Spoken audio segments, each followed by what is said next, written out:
Hello, and welcome to the Deconstructing Project 2025 podcast on Politics Deconstructed.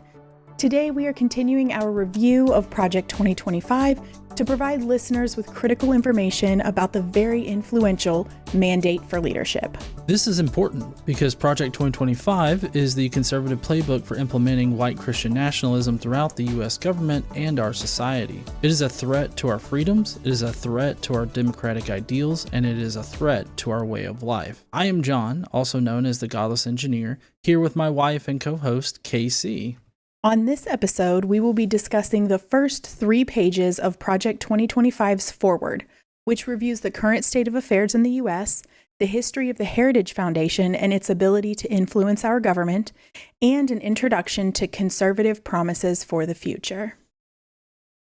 Okay, so let's get right into this. And I think that where I want to start is at the very beginning, because when I started reading this part, I immediately had problems with the first paragraph. Okay, let's go for it. Okay, so starting at the first paragraph, we have here, 44 years ago, the United States and the conservative movement were in dire straits. Both had been betrayed by the Washington establishment and were uncertain whom to trust. Both were internally splintered and strategically adrift. Worse still, at that moment of acute vulnerability and division, we found ourselves besieged by existential adversaries, foreign and domestic. The late 1970s were by any measure a historic low point for America and the political coalition dedicated to preserving its unique legacy of human flourishing and freedom. All right, so I have problems with this first paragraph entirely because my first thought was how dramatic. Because it starts off 44 years ago, the United States and conservative movement were in dire straits. I'm like, what do you mean? Like, what are they talking about? Them being in dire straits? Like, what happened 44 years ago that made them feel this way? Okay. And so I looked it up. Okay. And basically, there's 3 points that they apparently have problems with. One, or a series of Supreme Court decisions about school prayer and Bible readings in school. Mm-hmm. So in the early 1960s, the Supreme Court made significant rulings that impacted conservatives, particularly those with strong religious affiliations. The 1962 Engel v. Vitale decision banned state-written prayers in public schools, and in 1963, Abington School District versus Shemp decision banned school-sponsored Bible reading and the Lord's Prayer in public schools. Mm-hmm. So the conservatives saw these Supreme Court rulings as a direct attack on, their way of life, because their way of life includes forcing everybody to adhere to their religious ideology. Well, and what's interesting is you can see kind of a mirror of this happening over the past, 10, 15, 20 years. Similar kinds of things happening to where the government is being secular. It's doing its secular nature thing, right? Where same-sex marriage is allowed, right? And there are a series of different decisions and laws and societal acceptances of things that conservatives consider an attack on them, which they aren't. It's just not everybody's like you, and that is the problem. Right, exactly. And we've seen them have problems with these things, and they're even introducing legislation and laws now that are, I think, geared to be elevated to SCOTUS, so that the conservative-leaning SCOTUS right now will rule in favor of them, overturning some of these key Supreme Court decisions that we're talking about, like in 62 and 63. Because basically, I feel like the 10 Commandments thing in Louisiana, as well as the state superintendent of Oklahoma mandating that the Bible be taught, I feel like these aren't meant to actually be enforced, at least not by the people that are implementing them. I mean, they want them to be enforced, obviously, but they also know that it is against current SCOTUS decisions. So the way, and we've seen this with like Roe v. Wade, the way that you get those SCOTUS decisions overturned is that you implement laws that are going to get challenged and challenged all the way up to SCOTUS, so that the now conservative SCOTUS will rule against the previous decisions and force Bibles into schools. Set new precedent. And that's the only way to do it. That's the only way for them to actually make this happen, is to provide new cases that will get escalated to the Supreme Court, and that's where you overturn former precedent and create new precedent. So that's the only way to do it, really. Yeah, but you know what's even more important than that, though? Her emails. Yeah, sure. Or Hunter Biden's laptop. Yes. Okay, so that's one prong of what apparently destroyed America 44 years ago, or at least the Conservative Party. The next one are political shifts and the rise of modern conservatism. Because throughout the 1970s and into the 80s, there was a significant political realignment. Many conservatives felt betrayed by liberal policies of the preceding decades, including the perceived failure to adequately address issues such as crime, inflation, and international threats. So basically, they were feeling like, oh, none of this stuff is working, so we have to become more conservative. And so, like, that energized the conservative base, kind of similar to what's happening now. Yes. The conservatives are energized through Christian nationalism. And more specifically, I feel, is white Christian nationalism. They are totally invigorated by that. Now, this leads into the third prong of what was wrong. So these two are kind of related, but the third one is economic and social policies. So there were liberal policies of the 60s and 70s, including the Great Society programs, which were viewed by many conservatives as overreaching government interventions that undermined traditional values and economic freedoms. And so, of course, my mind is Great Society programs? What on earth could these liberal policies be that they are so opposed to and against? So you know what I did? Looked it up. I looked it up because I have that ADHD brain kind of thing going on where I'm like, what's that? And so it's like, oh, squirrel. That's why we're only covering 3 pages today. Yeah. This is only the first paragraph too, of their document. So, okay. What were the Great Society programs and what were these liberal policies that invigorated conservatism in the 80s? Do you want to know, can I venture a guess as to like topically what they're like? Sure. Similar shit that's happening today, things to do maybe with the environment, things to do with, I don't know, maybe inflation, or not necessarily inflation, but social program kind of things. I don't know. Am I along the right lines? I've got very specific ones. Okay. So first off, the first like sort of topic area is poverty reduction. Oh, okay. That seems like something everybody could get behind. Well, ironically, it's also something that they complain about, like as far as like, oh, these things did not alleviate poverty. But like there are real indications that poverty was at least significantly affected, not resolved. It's not like it's not like a vaccine that you can give and it protects America from poverty or something like that, right? But I mean, also vaccines still don't generally, sometimes do not resolve in do not end up with eradication of a thing, right? Well, right. Yeah. That's why I said protect against like poverty. Not totally alleviate, but it definitely prevents us from being more poverty stricken. Yeah. So there's the Economic Opportunity Act of 1964. This created programs like the Job Corps and Head Start, which aimed to provide skills and education to help lift people out of poverty. There was a significant reduction in poverty rates during the 60s, dropping from about 22% in 1960 to around 12% by the end of the 60s. So what was their problem with this? I don't know. It helps working people. Like that seems to be that like it helps working people and it does not help corporations build wealth. Yeah. That's all that I can see by how the conservatives talk about what they want to do and how they want to help poor people.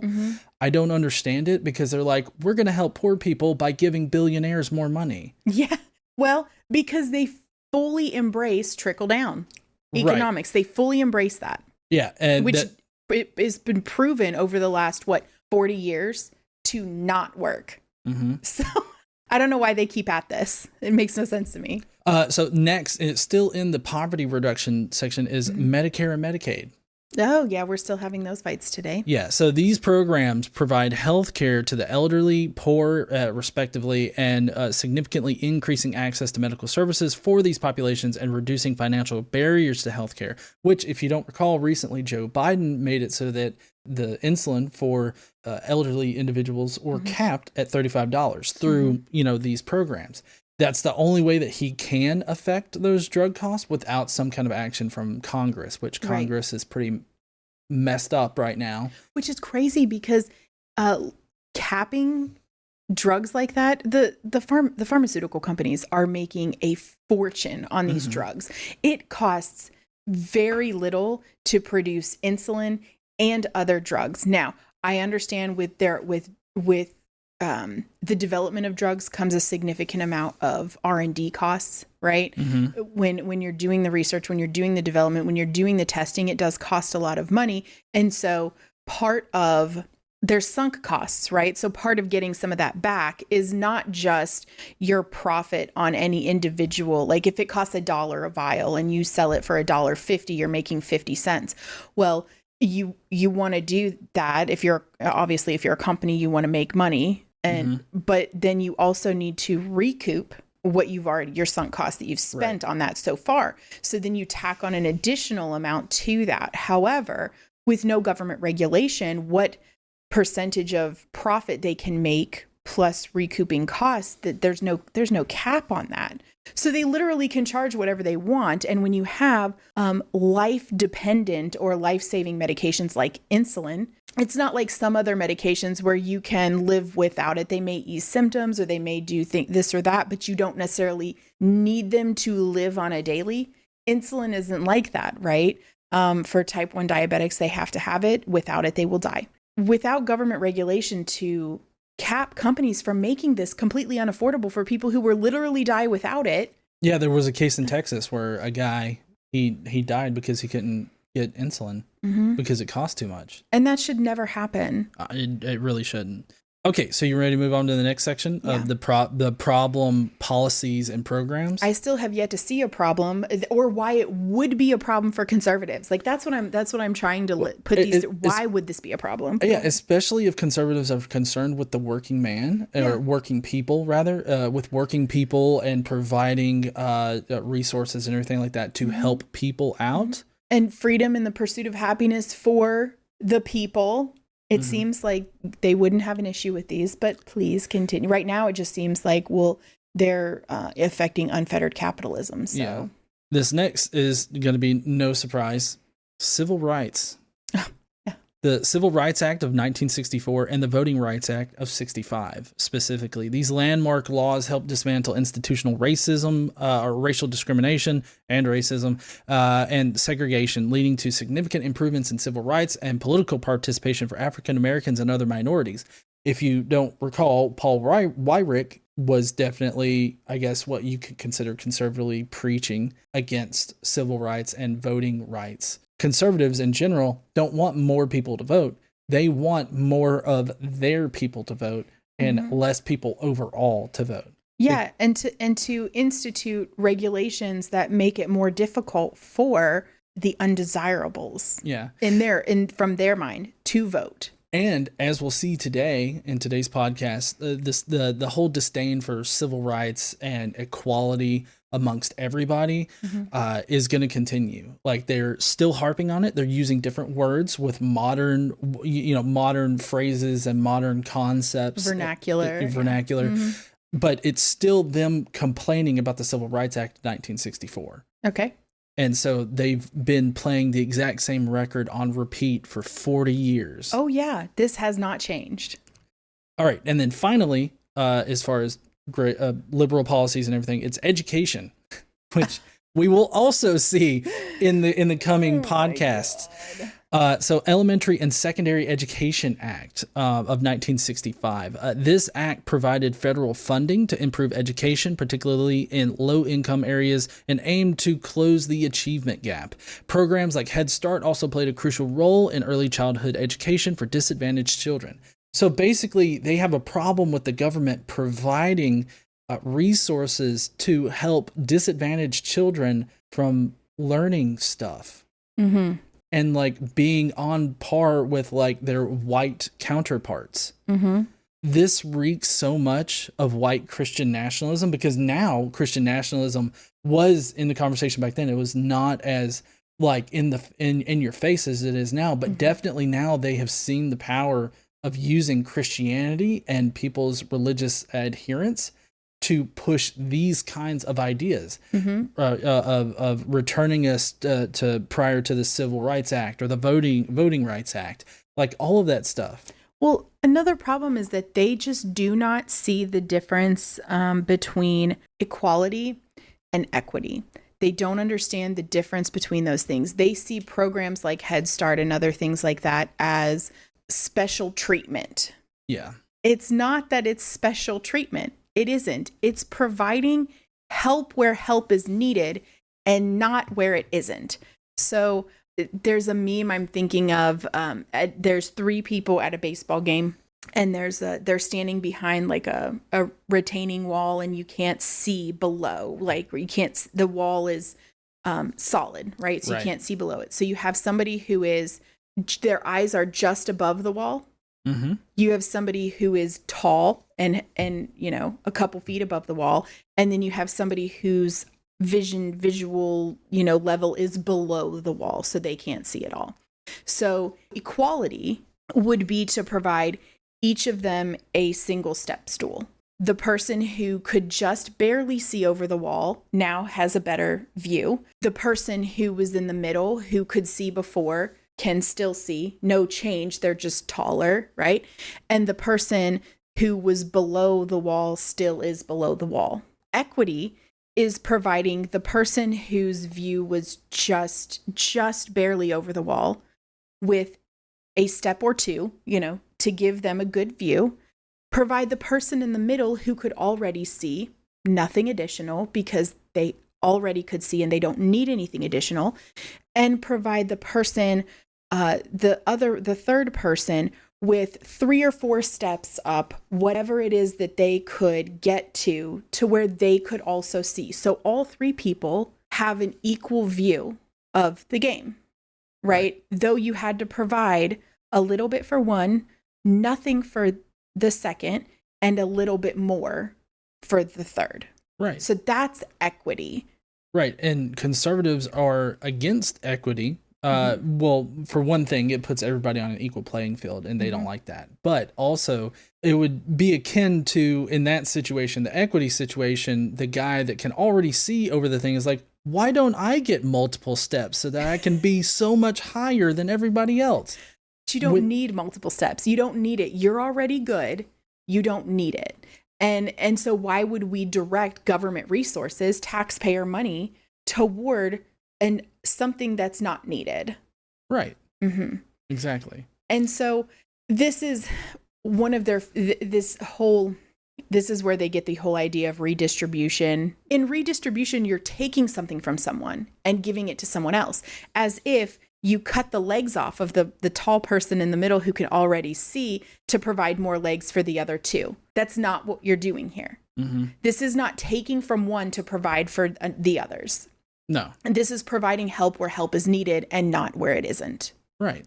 But overall, the impact of the Great Society social programs and these liberal policies that they're complaining about has just basically benefited millions and millions of Americans throughout the years. And they still continue to benefit millions of Americans, like the Civil Rights Act, the Voting Rights Act, all, Medicare, Medicaid, like all the social programs that seek to help even the playing field of disadvantaged Americans. They are still partaking, like those programs are still helping people out today. The problem is that conservatives see this as divisiveness.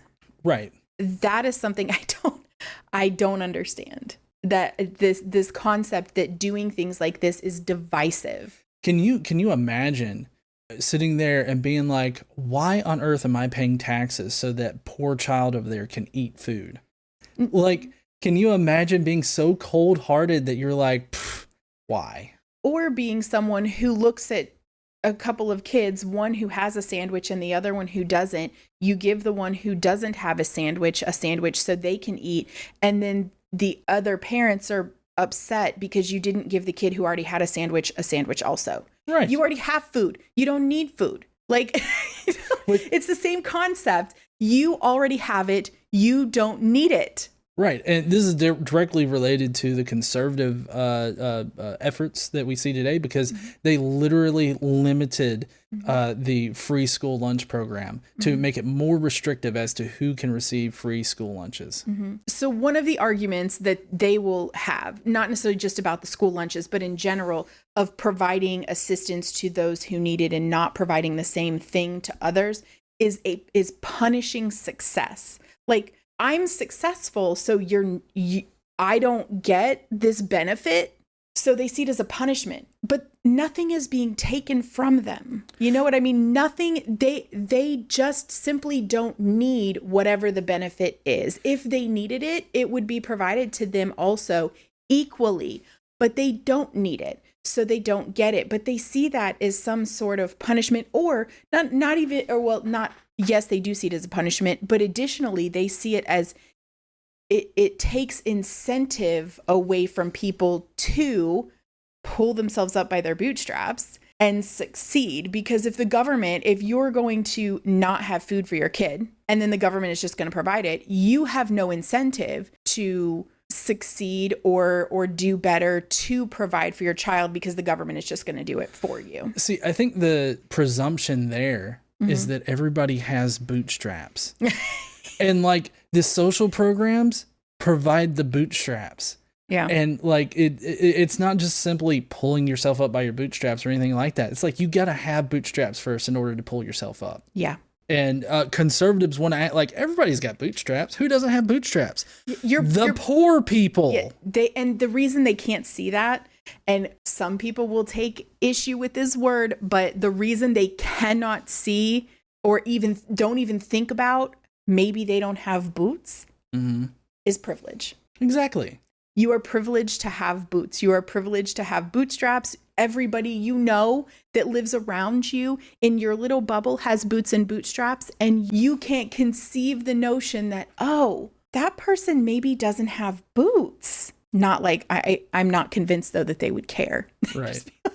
Well, whatever, dig your heels in. Like, like, and then come up with something else. And in my mind, with our school lunch example here, they're basically getting mad while they have their mouths stuffed with food. Like, why don't I get another sandwich? Right.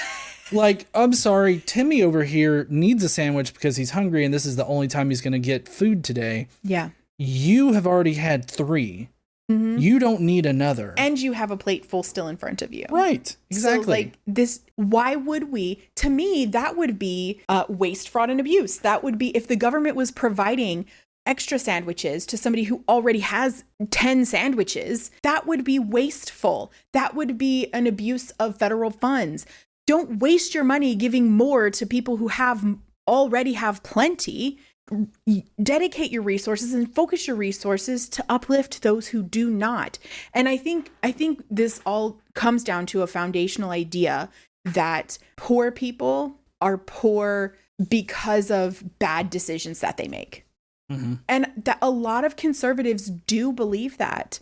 I have had discussions with many people who are conservatives or mostly former conservatives, honestly, who that thought never crossed their mind. It never occurred to them that maybe it isn't someone's poor, not because of bad decisions, but because of other factors in their lives that have nothing to do with the decisions that they're making. It just, that never even thought of it. It's always, well, if you don't have money, it's just because you're bad with money. And that's ridiculous. Yeah, it totally is. All right. Well, we've only covered the first paragraph of this section, but we still have a lot more to get through. So do you want me to read the next part?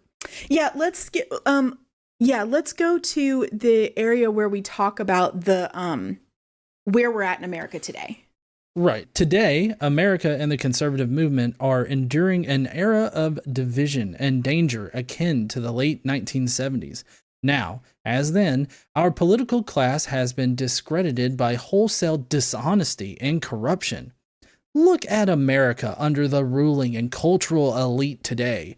Inflation is ravaging family budgets. Drug overdose deaths continued to escalate, and children suffer the toxic normalization of transgenderism with drag queens and pornography invading their school libraries. I want to take this piece by piece. Okay.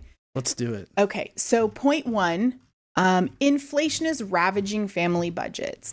I think we can all agree inflation is a problem, has been a problem for the past few years. It was driven by what happened during COVID with supply and demand. And so the pandemic had a significant impact on what happened with inflation and all the impacts from that after. Okay. Currently, inflation in the United States is 3% and trending downward. That is slightly higher than normal, but inflation rates in the United States are lower than in most of the world. Like most of the rest of the world, inflation is higher, right? Yep. So that seems to indicate that the current policies that we have in the United States to help combat inflation are working. Because if they weren't, we would have higher inflation similar to the rest of the world. Mm-hmm. Now, there are other areas of the world where inflation is coming down as well, but much of the world has very high inflation. Mm-hmm. So we're doing something right. Mm-hmm. We're doing something right, and inflation continues to decrease. So why are prices not going down? Because that's the big problem. Inflation causes an increase in prices. It's not just that the inflation is the problem, it's the impact of the inflation, right? Right. So inflation causes the cost of goods to increase. Okay, well, inflation during COVID, during the pandemic, was significantly higher than it is right now.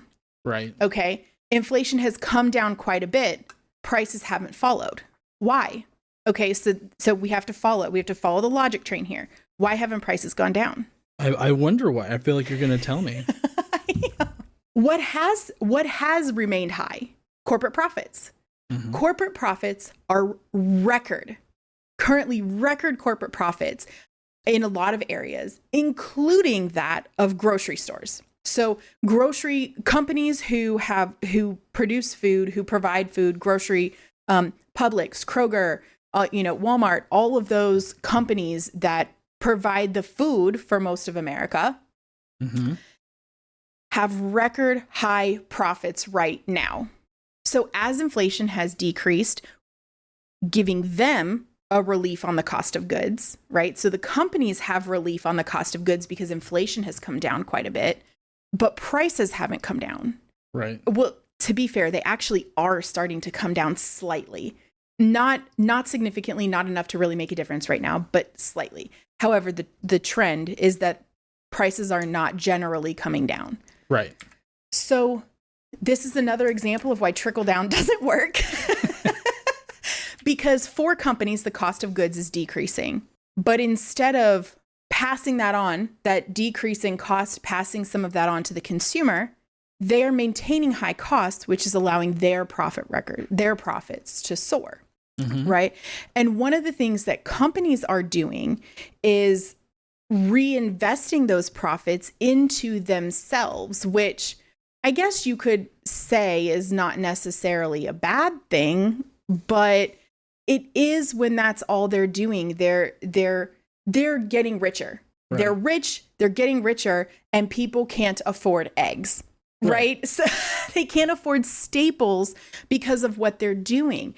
They're paying dividends to their shareholders, record high dividends. Their liquid assets are record high. It's absolutely a corporate problem. This is a capitalism problem. Right. So in the whole trickle down economics world, what they think will happen is that if you allow companies to get these record profits, then they reinvest those back into the workforce by paying their workers more. So like if you're complaining about paying higher prices for eggs, it might not be a bad thing if they were paying their workers more, and that's the reason why like eggs cost more. But that's not what's happening, is what you're explaining. Yes, not generally. Now, wages are higher right now, but that's also because of regulation. That's state and That's other regulation that has been passed that is lifting wages. You mean regulation, the thing that conservatives hate and they want to eradicate? Yes. Companies are forced. They have to be forced because they won't do it otherwise. And that's been proven throughout history. Generally speaking, there are some companies who will do things that they're not forced. There are some companies who do great things and really do take care of their employees. But most companies tend to hoard wealth amongst the leadership of the companies and their stockholders. And they do not pass that on to their employees. Yeah, I don't know if you remember, but there was that one company where the CEO of it took like a huge chunk out of his salary. Yes. And reinvested it into his workforce by paying them more. Yeah, he basically made everyone's salary $70,000 a year, including his own. So what his salary was before, he dropped his salary to $70,000, and then everything he was making before went into his workers, and it has worked. It has worked amazingly well. It's the company, people at the time, a lot of conservative economists at the time were talking about how that company he basically just destroyed his company. He didn't. They're doing exceptionally well and proving that this model works. Now, I'm certainly not suggesting that people who lead corporations should not make more than any given employee. The leadership of companies certainly tend to have not necessarily more day-to-day responsibility, but overall responsibility. Buck stops here, right? Buck stops here responsibility. It's often a very tough job. Okay, so I'm not suggesting that leadership in companies should not make more. I'm also not suggesting that shareholders should not get paid. They invest in a company, get their investments back plus profit. That's how the system works. And I have actually no issue with that, generally speaking, though I do think there should be limits to that. But when companies are hoarding that wealth at the top, they are not providing their lower level folks with bonuses or pay increases or anything like that. They're not trickling down. They're just not doing that unless they're forced to do it, unless there's caps. And so we can lift everybody and everybody be successful, though not necessarily on the same level, right? We don't have to completely destroy the ideas of capitalism to rein it in some, because it doesn't work unfettered. Right. And you know who generally will get promotions? Even amongst like the company firing a good number of employees, those at the top, CEOs, CFOs, like all of them. Like you see it all the time in the news about how this company is having to lay off 5,000 workers or something like that. But then their CEOs and these top people will get like $50 million bonuses. Yeah. Or whatever. I just threw out a random number, but I mean, you know what I'm talking about. Yeah. A company I used to work for, they had annual bonus. They had an annual bonus pool based on the performance of the company. Fair, right? If the company does bad, nobody gets bonuses, or the bonuses are lower or whatever. If the better the company does, the bigger the bonus pool, right? That seems like a great idea, except bonuses were limited to level 4 managers and above, which is basically the division chiefs, regional VPs, the like major, like basically there were 4 levels, the top level and 3 levels below. So that's who could get bonuses. Nobody beneath them. None of the workforce were eligible for bonuses, no matter how well the company did, ever. And that is just, to me, that doesn't make any sense. The people at the top, the company cannot perform well without the workforce promoting that and making that happen. It doesn't happen because the people at the top are so good at their jobs, right? I mean, they obviously can't run a company into the ground, but the workforce has to be invested in the company succeeding. And if they aren't, the company is not going to succeed. And if they are, it will. So when they are invested into the company and they work hard and help the company make record profits or great profits enough to where bonuses happen, they should get a cut of those bonuses. But many companies do not work that way. Yeah. They don't trickle down. Right. Exactly. Because trickle down economics does not work. Yeah. Greedy people will stay greedy. It's not like, oh, here, greedy person, I'll give you so much more money and then you can give it to other people. And the greedy person's like, yeah, No, I need a support yacht. yeah, I'll give it to somebody else. Sure. I'll give it to my pilot of my private jet. Yeah. Okay. Are you ready to move on to the second point? Yes. Okay. So the second point was drug overdose deaths continue to escalate. Mm-hmm. Okay.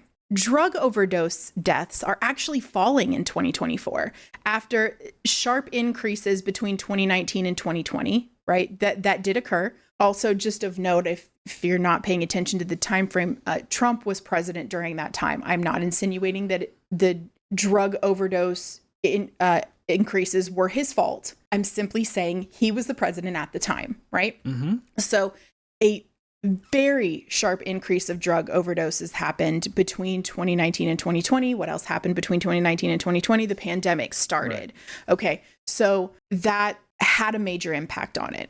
When Biden took office in early 2021, the sharp increase continued in his first year. High death rates during the pandemic happened during that year also.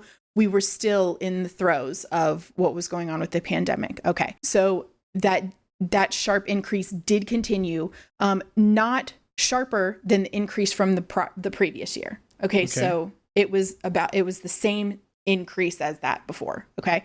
It flattened out in his second year, right? There was a tiny tick up, but very, very minimal. Statistically insignificant, flattened out in his second year. And by the third year, began to fall. Since January of 2023, the reported drug overdose death rate has fallen 6.7%. Okay. And this is information provided by the NIH, CDC, those kind of places. So it's important that we understand while drug overdose deaths are still high and still higher than they were pre-pandemic, they are going down. So I think that's very important to understand for where we are at currently. Okay. Okay. Point number 3. Do you have anything on that? Well, so my ADHD squirrel brain is I guess kind of questioning, like, did Biden happen to enact anything that could have curbed these drug overdose deaths? And I just did a quick search, and apparently the decrease in drug overdose deaths during President Biden's third year in office can be attributed to several factors and policies. There was an increased funding and focus on treatment. The Biden administration prioritized funding for addiction treatment and recovery services. This included expanding access to medications for opioid use disorder and supporting harm reduction initiatives. Perfect. There was also an expansion of telehealth services, which are I've actually taken part in that. I've had to drive to another state in order to do it, but it was definitely better than having to drive all the way to Nashville. Yeah, and that sounds a little drastic. We live about 15 minutes from the next state. I just meant we had to drive over a state line because Alabama sucks. Yes, I just wanted to make it clear because you're like, I had to drive to another state. That could mean something different for a lot of people. For us, it's about 15 minutes. Right. It wouldn't have been an option if we lived farther away from that. Right. So the expansion of telehealth services, the COVID-19 pandemic accelerated the adoption of telehealth services, making it easier for individuals to access mental health and addiction treatment remotely, especially in rural areas, which most of the time, rural areas are conservative areas. So this is an extreme benefit. Mm-hmm. These policies that are contributing to a decrease in drug overdose deaths are beneficial not only to big cities, blue areas, but very beneficial in rural areas, which are typically conservative. Right. Third, so we still have more things that Biden has directly done to help this situation that they are complaining about. Yeah. Distribution of naloxone. I'm not sure if I'm pronouncing that correctly. But this drug or medicine distribution programs were expanded under Biden, which helped reverse opioid overdoses and save lives. Oh yeah, that's the drug that the EMTs will. Yeah. Will. Is it the one they shove up the nose, or? I'm not sure, but I know that if it's I believe it's the one I'm thinking of, that while they're in overdose, right, it helps them not die. Right. Yeah. And then fourth, there's law enforcement and supply reduction. There were continued efforts to combat illegal drug trafficking and reduce availability of illicit substances on the streets, which that's something that is normally in the news cycle about how, like, Biden, his policies have stopped so much more fentanyl from coming over. Conservatives paint that as like, oh, because Biden is in office, there's more drugs that are coming through, and so they're catching them or whatever. But it just seems more like is being caught. Right, more is being caught. They're not actually identifying that more is coming over. What it is that more is being caught, and that's a good thing. Right now.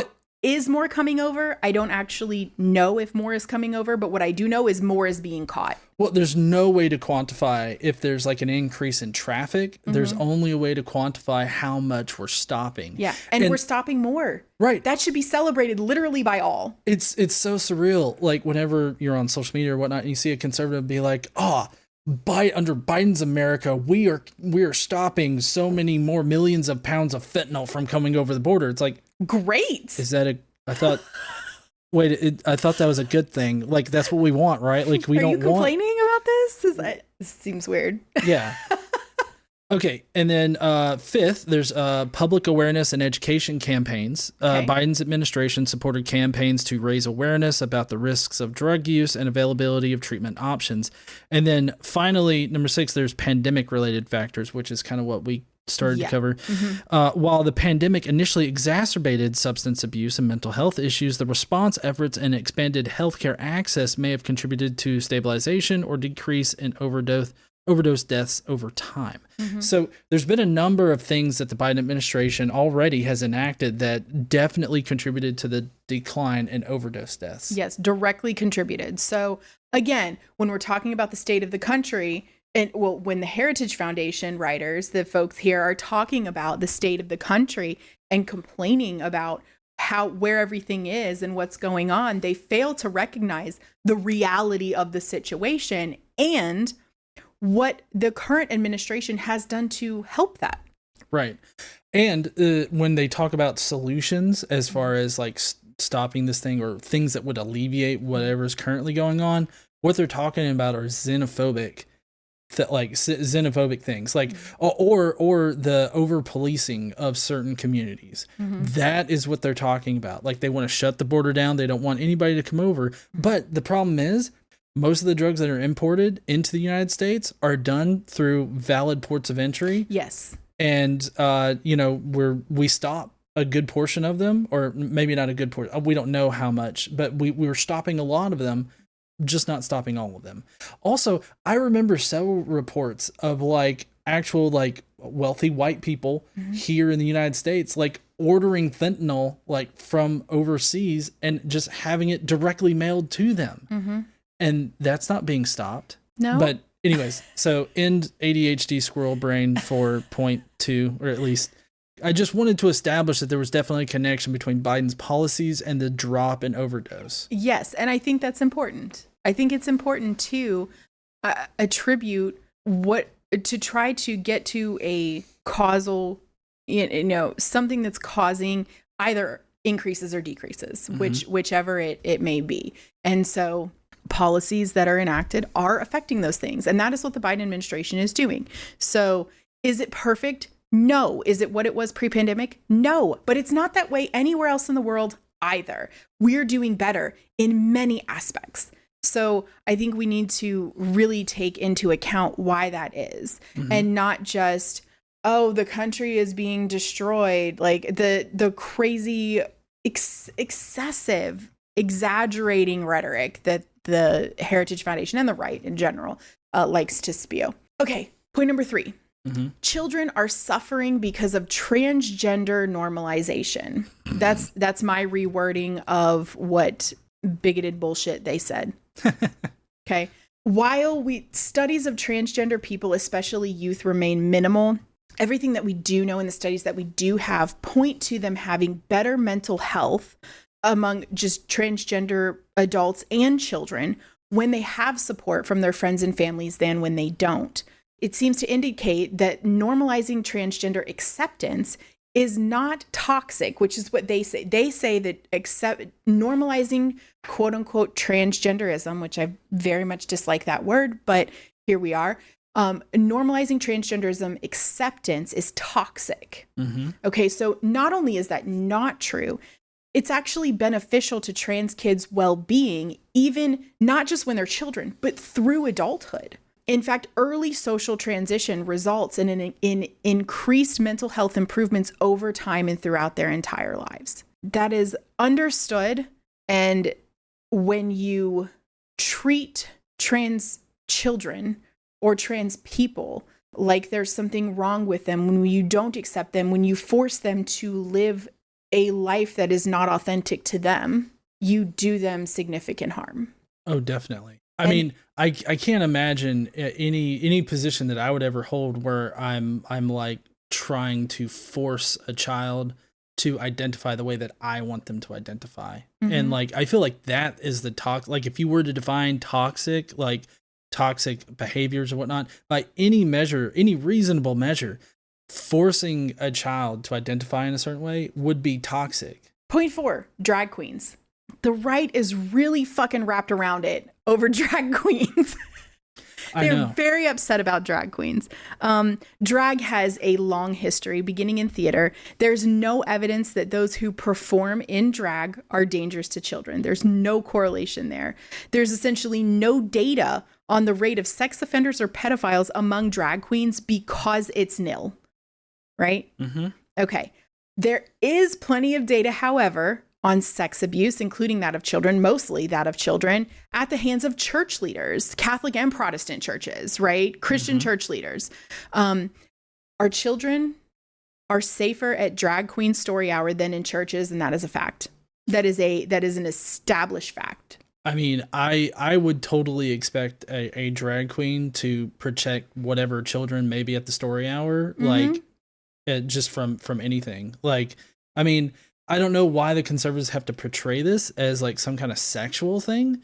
I mean, I know that there are some more explicit drag performances and everything like that. Just like there's more explicit movies and less and children's movies. Like there are various kinds of entertainment, but I've been to several drag shows, and I get this is just like my experience, but I've actually never been to a drag show that is like explicit, you know, and do those exist? Sure. But those exist in theater, in movies and entertainment. There's explicit music and non-explicit music. Like that's not different than any other type of entertainment. Yeah. You know what I think is far more harmful to children and dangerous in general? What? Giving your boyfriend a hand job during a Broadway play. I mean, in a theater where there are children, right. I feel like that's inappropriate. Yeah, and also I also feel that, you know, the children suffering at the hands of clergy, you know, trusting, you know, these clergymen in whatever denomination, I think that is far more harmful than being read like Fox in a Box or Socks or whatever by Dr. Seuss by a drag queen.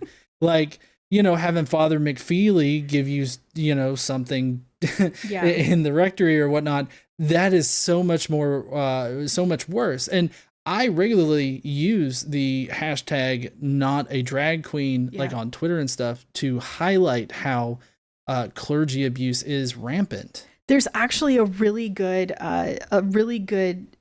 account on X, I suppose, that highlights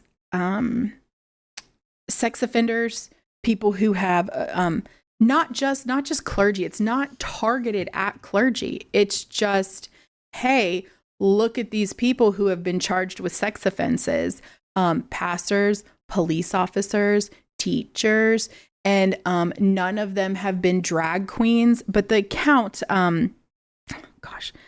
she goes by Bex, BEKS, but it's at Antifa Operative, which is kind of unfortunate. Well, because some people have like not that I'm opposed to Antifa, but some people have a visceral reaction to anything Antifa. The account is nothing related to, well, at least from the things that I've seen on the account is not really related to that. This is what they do over there is provide cases. How they do it is they're always a thread. The first tweet is like a picture and what it is. And then the second follow on is a link to the source. So, they're not just making it up. There's actually sources that, connected to each of these. So, yeah, our children are not, drag queens don't harm our children. And this actually flows into what I was going to say, flows into the next point. So we'll talk about the next point instead of okay. So point 5, pornography in school libraries. Okay. The right tends to define pornography very loosely, right? There are lots of types of sexual content. Sex education material, for example, does contain sexual content, but it is not pornography. It's nuanced. We have to pay attention and be careful about what we're calling pornography. It matters. The right also calls books with LGBTQ plus characters pornography. Those books are not inherently sexual. Being gay is not any more sexual just by being so than being straight. Right. Like a straight character isn't inherently pornographic. So I don't understand their insistence that being gay or being trans is inherently sexual. It is not. Well, that's because conservatives prefer people to be closeted about it, creating vacuous accounts on like Grindr and crashing their servers during the Republican National Convention. Just wanted to throw that out there. And the idea that the left wants to supply children with pornography is unsupported. It's completely unsupported.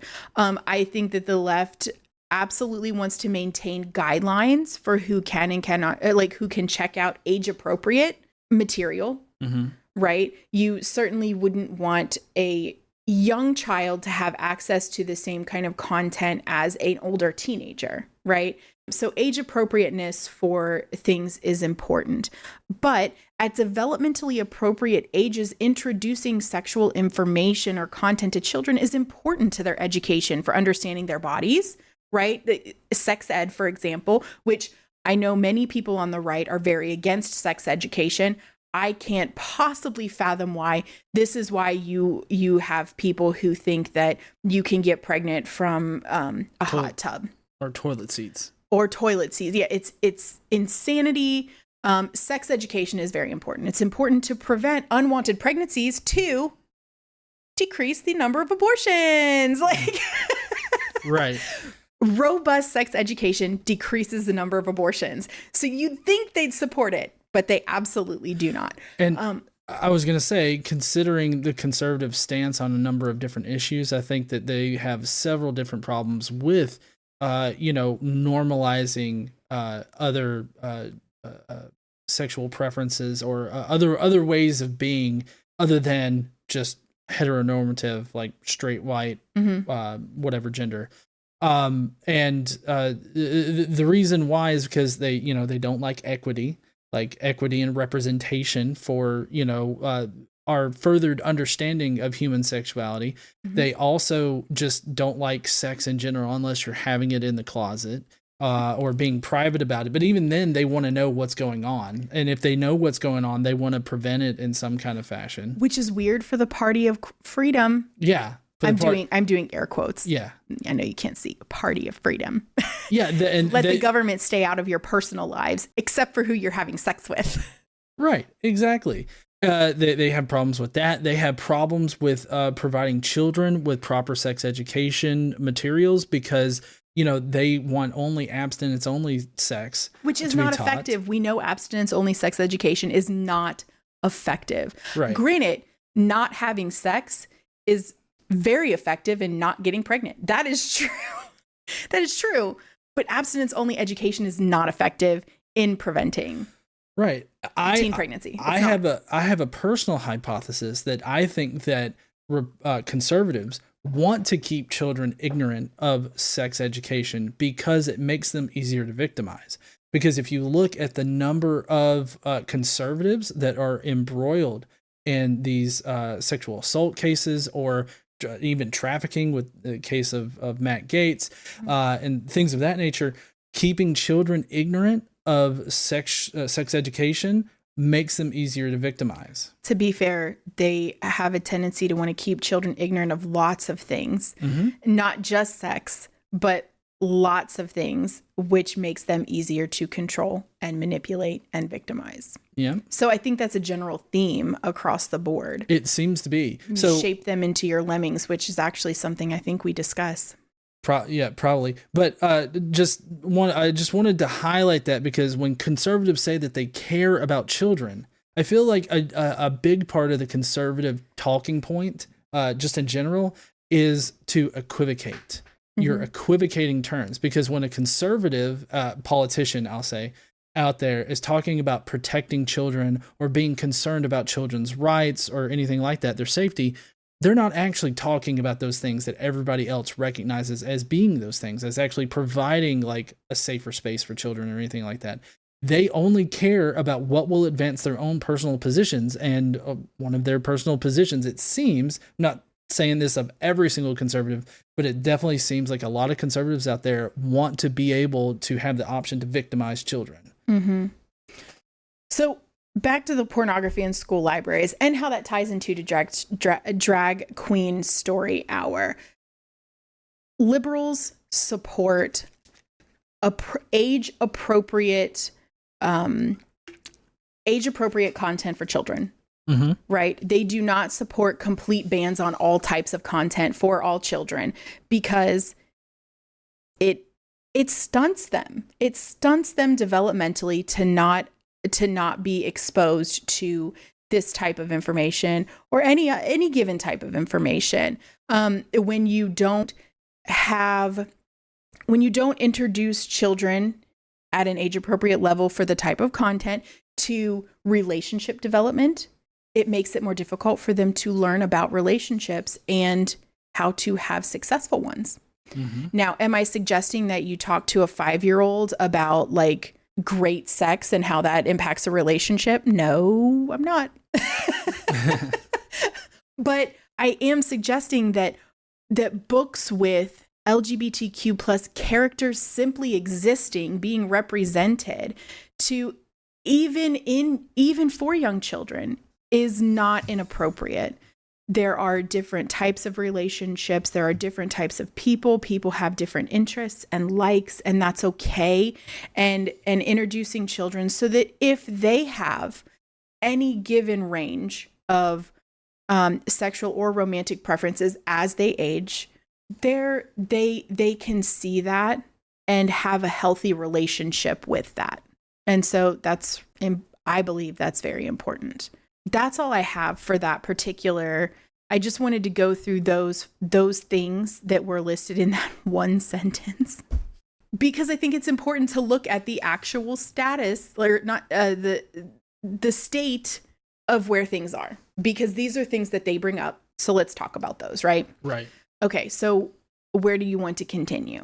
Well, there's some funny language that occurs in this next, in the rest of the paragraph that I was reading from Project 2025. So I want to keep reading that, not really providing any much commentary other than just some of the phrases that they use are particularly hilarious. Okay. And then we're going to get to more of the history of the Heritage Foundation and how they have impacted like and their influence. Policy. Yeah, their influence. Okay. So, starting right after where we left off in Project 2025, overseas, a totalitarian communist dictatorship in Beijing is engaged in a strategic, cultural, and economic Cold War against America's interests, values, and people, all while globalist elites in Washington awaken only slowly to that growing threat. I disagree that they are not aware of the threat, considering that there was like an entire investigation into TikTok and whether or not it has ties to China and it's very much at the forefront of politicians' mind, both sides. The left is globalist elites in Washington, which they're talking about the left, right? I think I'm always entertained by what they call elites as if they are not part of that group. Right. But they're all rich. Yeah, but the globalist elites, right, in Washington, the left, they don't understand the threat. The Biden administration has the strongest policies combating threats from China than any any administration ever before. And we'll go into more of that in the coming in the coming episodes as we get into these individual details. Doesn't Trump often tout like a strong positive relationship with China? Yeah, so it's complicated because Trump had pretty strong policies to combat some of the threats from China. He really did. That did help somewhat. There were some things that helped and some things that didn't. So he was stronger on China than some previous administrations before that. But yes, he still, even I think just the other day, talked about what a good friend President Xi is. And so, yeah, but it's complicated. Yeah.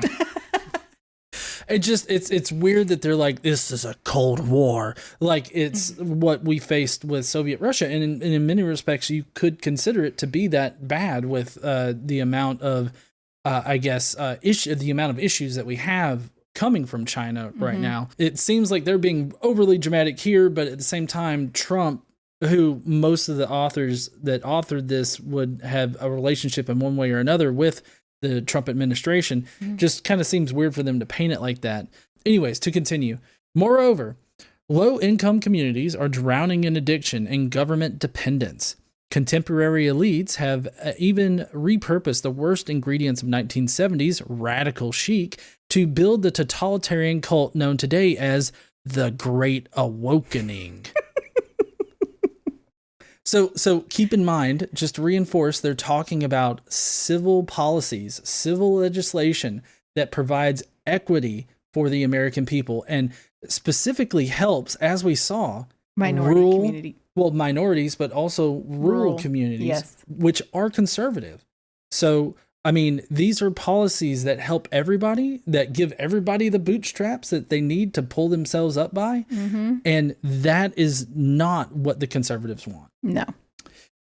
And now, as then, the Republican Party seems to have little understanding about what to do. Most alarming of all, the very moral foundations of our society are in peril. So, like, we had a little bit more commentary than I thought that we would have, but it still. So now we're going to fast forward a little bit in it. Into the history. Yeah, so let's talk about some of the history of this. I think it's really interesting, a little scary, to be honest, but at the end of page 1 and the beginning of page 2, it talks about the mandate for leadership's first publication in 1981 and how that resulted in the Reagan administration enacting 60% of their policy recommendations. Yep. All right, so going on to page 2 now, we have Mandate for Leadership was published in January 1981.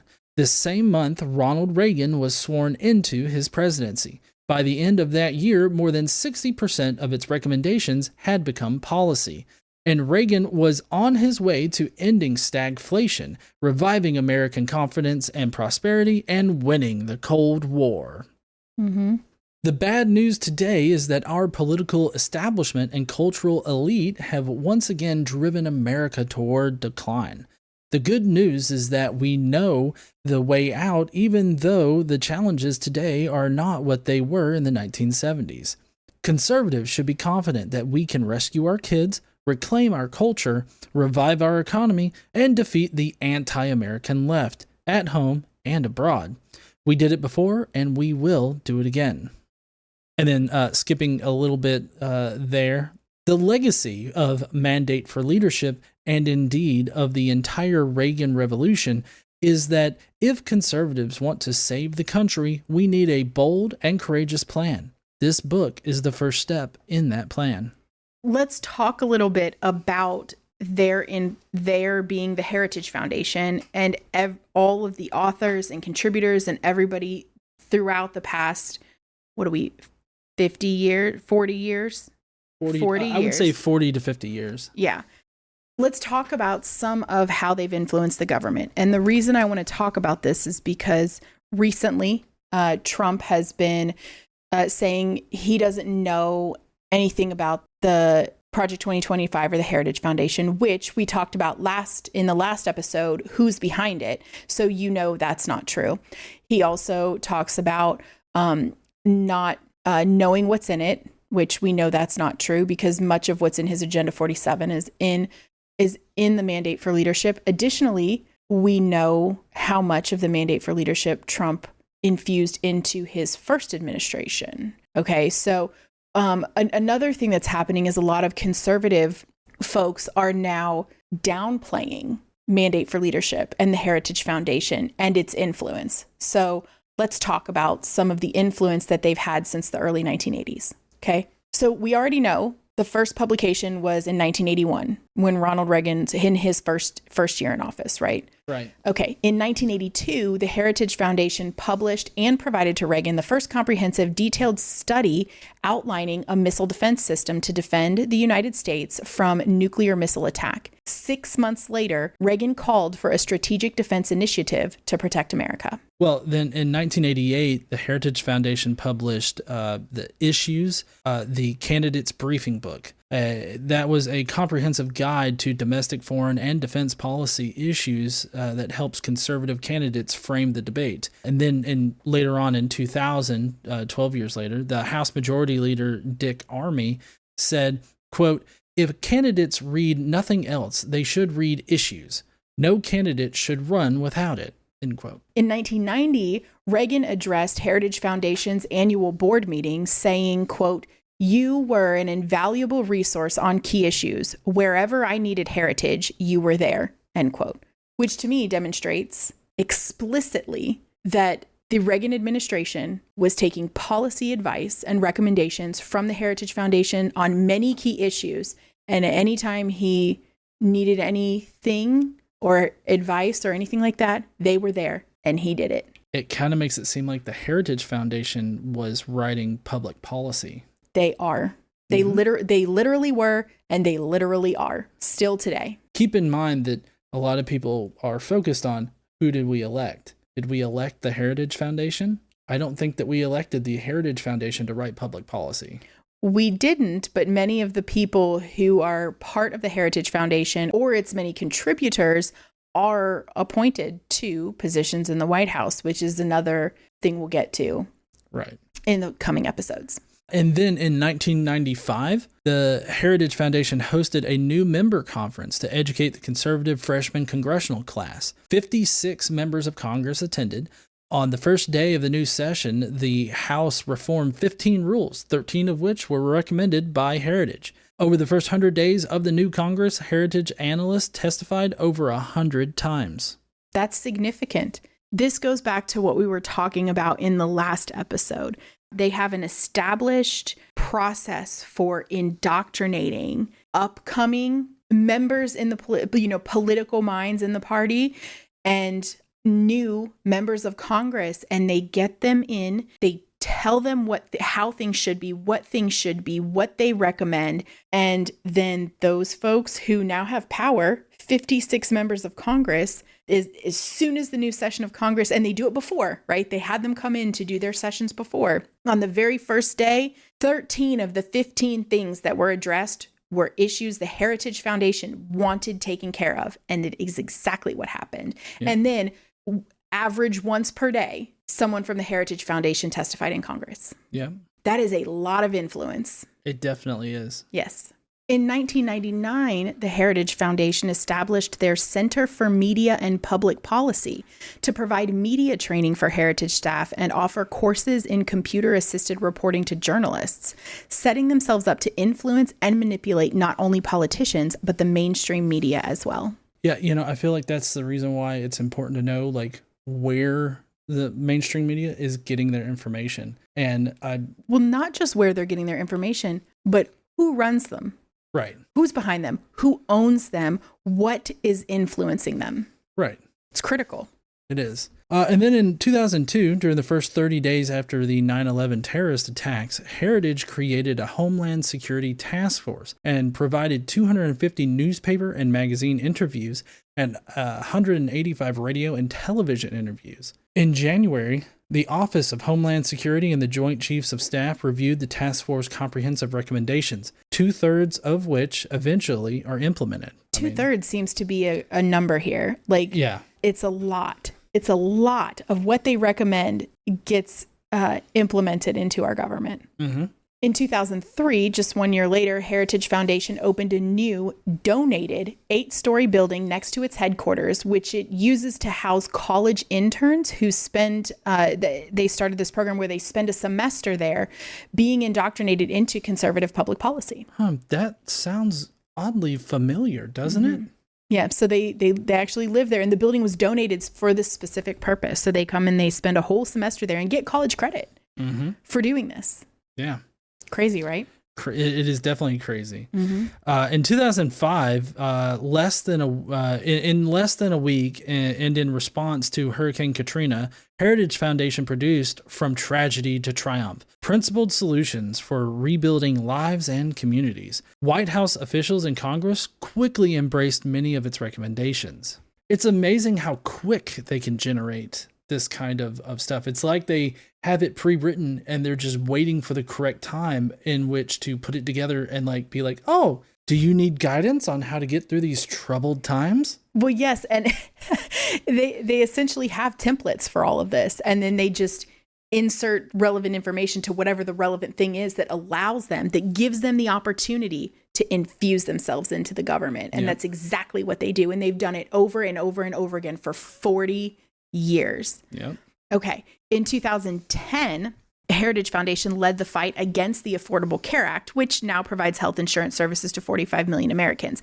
They were obviously unsuccessful. Republicans were unsuccessful. However, they are still fighting the ACA, and if given the opportunity, will eliminate it, leaving millions uninsured. Yeah. And I mean, they really hate it because it is mandated. But at the same time, I feel like most people don't understand how much they actually need health insurance. Like, I know me personally, I can't live without it. Like being a type 1 diabetic, like that ever since I was diagnosed, which was when I was like 21 or so, I have not been able to be without it. And so like I was still covered underneath my parents' insurance at the time, but I did have to go about 6 months or so where I was having to pay those incredibly high premiums.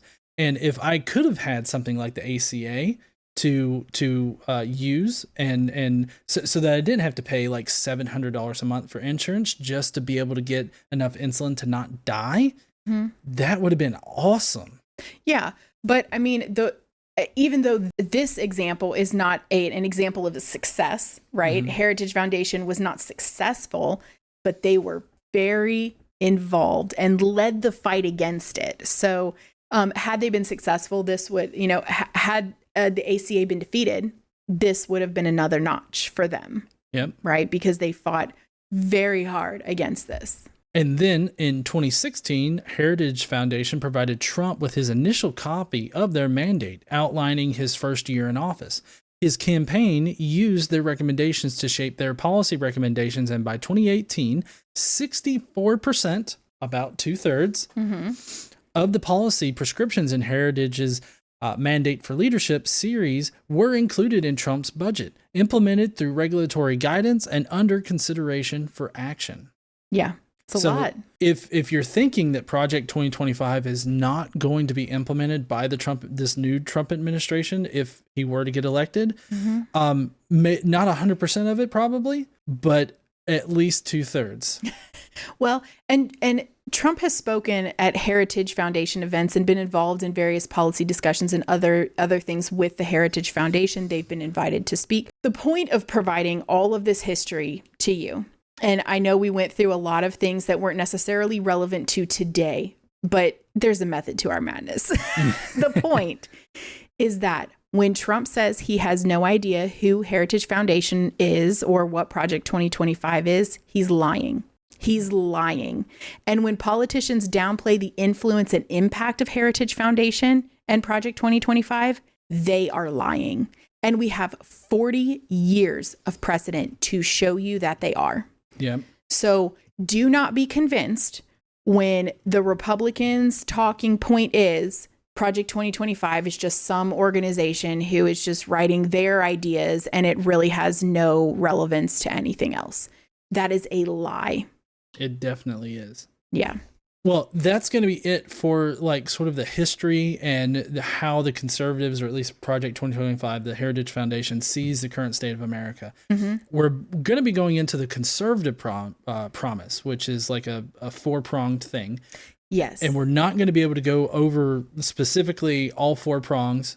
We're not really even going to get into the first prong today, but we are going to introduce this whole conservative promise. Yes. So we're going to introduce you to their 4 promises. And then in the upcoming episodes, we're going to go over each of those promises in detail and what those mean. And don't worry, I will have more ADHD squirrel moments where we deep dive into why these things are problematic. Yeah. So let's get to the conservative promise. This mandate in its 30 chapters lays out hundreds of clear and concrete policy recommendations for White House offices, cabinet departments, Congress, and agencies, commissions, and boards. Okay. The book is the work of the entire conservative movement. We went through who's behind it before. You can see how many organizations and people are part of it and the levels, the various levels at which influence they are in the government. Okay. As such, the authors express consensus recommendations already forged, especially along 4 broad fronts that will decide America's future. Okay. So this is the 4 broad fronts that they, as a consensus, agree are the things that need to be tackled. Okay. Mm-hmm. Number 1, restore the family as the centerpiece of American life and protect our children. See, when I hear that, I don't think that they actually mean protect children. I feel like they mean use children as a shield for their conservative ideals. Well, also, you have to consider when they say restore the family, that's their definition of family. 1 man, 1 woman, married parents, no divorce. Mm-hmm. And in fact, there are politicians that are right now, including the potential vice president of the United States, who do not think that there should be no-fault divorce. In fact, they think that even like J.D. Vance has said that he believes that abused women should stay in marriages. Also, their family, restore the family. Christian is a really important part of that, Christianity. So when they talk about family, you have to bring your mind to what they actually mean. I mean, on the surface, restore families. That's great, right? Mm-hmm. Families come together and everybody has, But I would say, sorry, I didn't mean to interrupt. Okay. I just want to highlight the differences in definitions here, because like you said, the conservative definition is 1 man, 1 woman, 2, 3, 4, 25 children. And the more, I guess, reasonable, I feel, or how they would classify it as liberal definition is just 2 consenting adults, whether you want to have children or not, or, pets, whatever, like however you want to define your family. Yeah, that is what family is. Well, and to not denigrate the idea of family for single parents. Right. Like there's the diversity of family is not part, like the actual how it is in real life, diversity of families and what that means and what it actually really looks like in America is not their very narrow idea of family. So just keep that in mind as we go through. And again, we're not going to go through this today. Next episode, we're definitely going to be talking about this particular one. Mm-hmm. The next one is to dismantle the administrative state and return self-governance to the American people. I can't wait to talk about this one. I'm absolutely excited. So far in this book, they've mentioned the administrative state several times and have yet to define it. They will. Mm-hmm. So we'll get to that.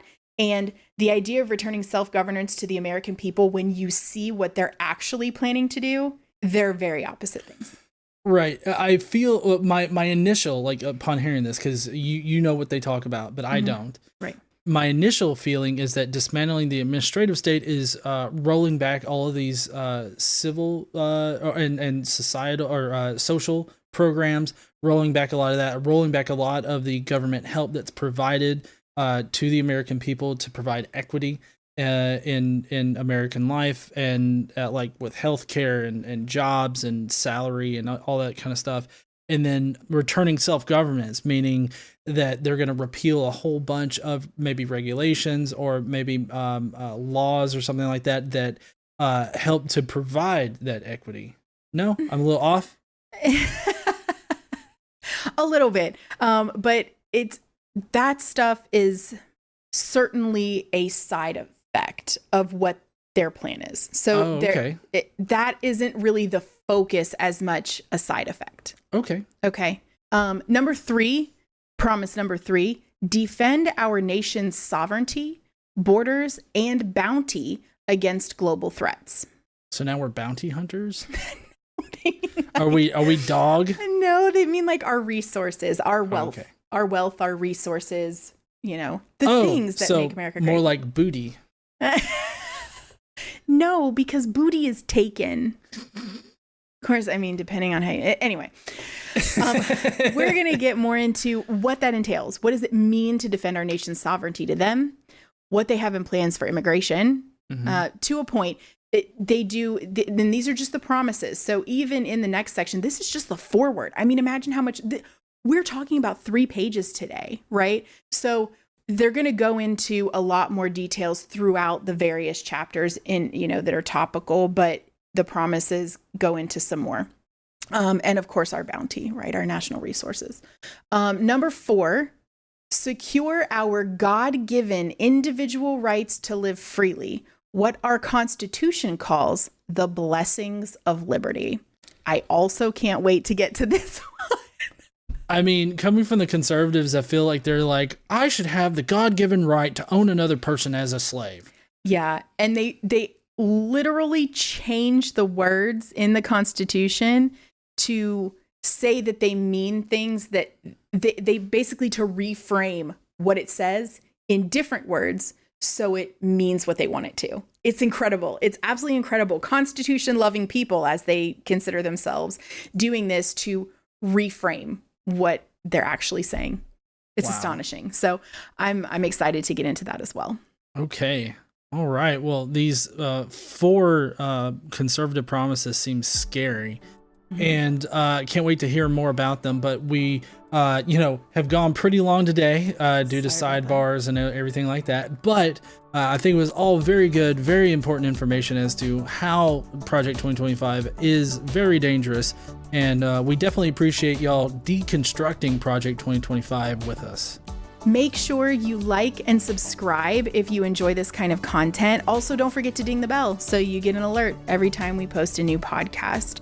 And don't forget to stand up and use your voice.